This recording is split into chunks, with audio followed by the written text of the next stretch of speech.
Hoje nós vamos falar sobre o modernismo em Portugal. O modernismo português surgiu sob a influência dos movimentos de vanguarda europeus na primeira parte do século XX. O movimento buscou, através da irreverência e de um espírito contestador, quebrar com os padrões de escrita vigentes até então, propondo uma nova abordagem temática e linguística para as artes em geral, inclusive a literatura. O movimento pendurou até o Estado Novo português durante a década de 1970. Características do modernismo em Portugal: questionamento de convenções literárias, como a métrica poética, valorização da escrita cotidiana, espírito crítico e contestador, escrita dinâmica, rompimento com o passado e busca pela inovação, oposição às normas, nacionalismo crítico e nacionalismo ufanista. Eu vou falar um pouco sobre o contexto histórico do modernismo em Portugal, que teve início no século XX, quando Portugal vivenciava um cenário cultural parado, tinha estagnado, que foi dominado pelo classicismo e o naturalismo, com forte resistência à inovação, refletindo o contexto político da época, já que a burguesia priorizava os interesses materiais, limitando a liberdade de expressão. Continuando um pouco mais sobre o contexto histórico, os portugueses eles formaram grupos de contestação, criando estratégias provocatórias contra as formas conservadoras. E assim veio o modernismo, que é um movimento de ruptura com a estagnação intelectual, mas preservando a originalidade nacional. Os portugueses, através de revistas e exposições impulsionadas pela iniciativa privada, os portugueses assim procurou divulgar suas propostas. Com isso, o baixo nível de alfabetização e conservadorismo da sociedade portuguesa, limitando o alcance e a ter novas manifestações culturais. Fernando Pessoa, Almada Negreiros, entre outros artistas, se juntaram e lançaram essa revista, que se chama Orfeu.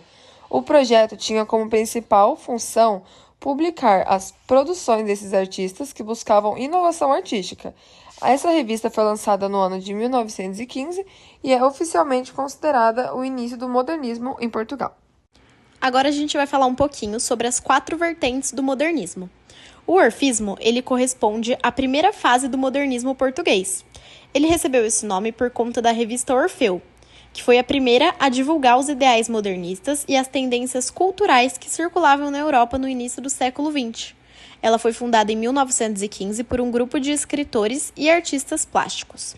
Agora eu vou falar um pouquinho do presencialismo, que ele foi o segundo momento modernista e recebeu esse nome por causa da revista literária Presença, que o primeiro exemplar foi publicado no ano de 1927.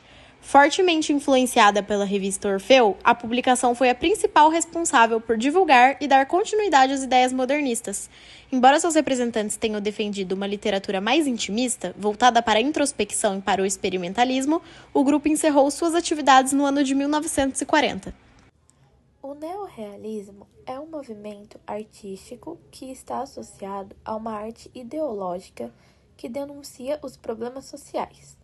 No Brasil, esse movimento esteve mais presente na literatura, especificamente associado ao romance de 1930.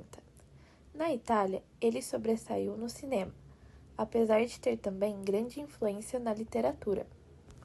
O surrealismo é um dos movimentos das vanguardas europeias. Ele surgiu em 1919, mas foi oficialmente criado em 1924. O movimento está historicamente localizado entre a Primeira e a Segunda Guerra Mundial. Nesse período, após a derrota do Império Alemão, a Europa foi redesenhada e novos países surgiram. Agora eu vou falar um pouquinho dos principais autores que marcaram o modernismo em Portugal, que foi o Fernando Pessoa, o José Régio, Mário de Sá Carneiro, Almada Negreiros, Irene Lisboa e Miguel Torga. Para representar o modernismo em Portugal, a gente trouxe uma obra muito significativa, que é Os Maias, que é feita pelo Eça de Queiroz.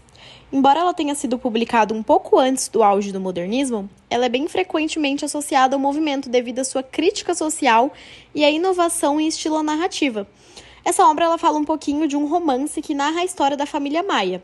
Nela centra principalmente na vida de Carlos de Maia, que é um jovem médico, e a sua relação com a bela e trágica Maria Eduarda.